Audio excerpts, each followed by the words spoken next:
Penyidik Ditreskrimum Polda Jawa Barat hari ini kembali memanggil HRS untuk menjalani pemeriksaan mengenai pelanggaran protokol kesehatan di Megamendung, Kabupaten Bogor, Jawa Barat. Namun HRS tidak memenuhi panggilan kepolisian. Pemanggilan HRS untuk hadir di Polda Jawa Barat merupakan pemanggilan yang pertama. Jika tidak datang hari ini, pihak kepolisian Polda Jabar akan melayangkan pemanggilan tahap 2. Sedianya HRS akan diperiksa terkait kasus kerumunan massa di Megamendung pada 13 November 2020 lalu. Menurut Kabid Humas Polda Jawa Barat, Kombes Pol RDA Caniago, pengacara HRS telah mendatangi Polda Jabar dan menyampaikan surat bahwa HRS tidak bisa memenuhi panggilan hari ini karena alasan kelelahan.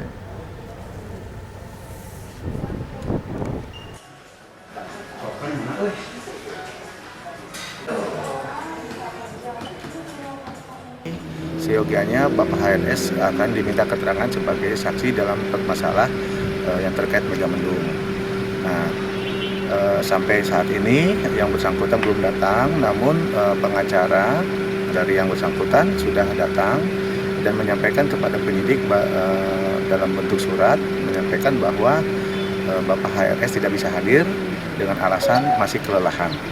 Ya, oleh karena itu penyidik akan membuat rencana selanjutnya yaitu pemanggilan kedua, tapi ini masalah waktu belum ditentukan. Jadi intinya hari ini Bapak HRS tidak bisa datang ke Polda Jabar untuk diminta keterangan dengan alasan masih kelelahan. Lalu apa perkembangan terbaru setelah kepolisian menetapkan HRS sebagai tersangka dugaan pelanggaran protokol kesehatan di Petamburan, Jakarta? Ya, kita akan tanyakan ke rekan kami, ada reporter TV One di sana, Anggia Eboni. Anggia.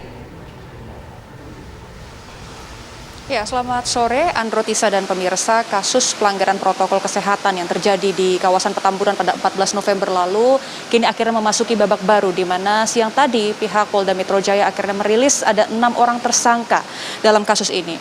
Yang pertama adalah pimpinan Front Pembela Islam, yakni Muhammad Rizik Syihab atau HRS, kemudian 5 orang lainnya ini juga berasal dari pihak penyelenggara acara pada 14 November lalu.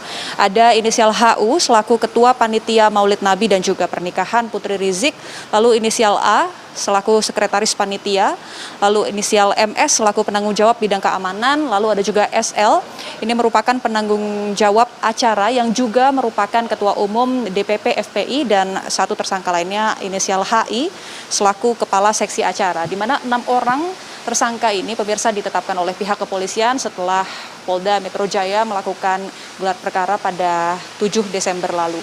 Nah, dalam kasus ini HRS dijerat 2 pasal, yakni pasal 160 KUHP tentang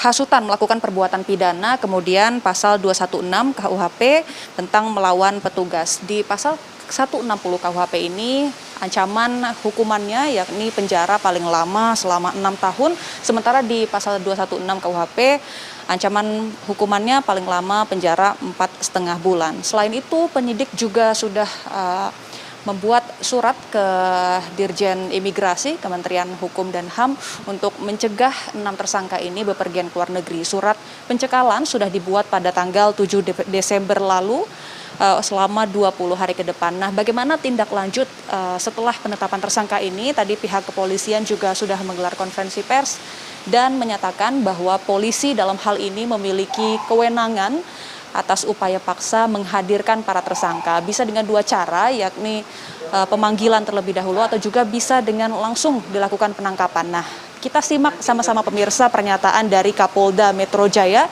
Irjen Pol Fadil Imran berikut ini. Terhadap para tersangka, penyidik Polda Metro Jaya akan melakukan penangkapan.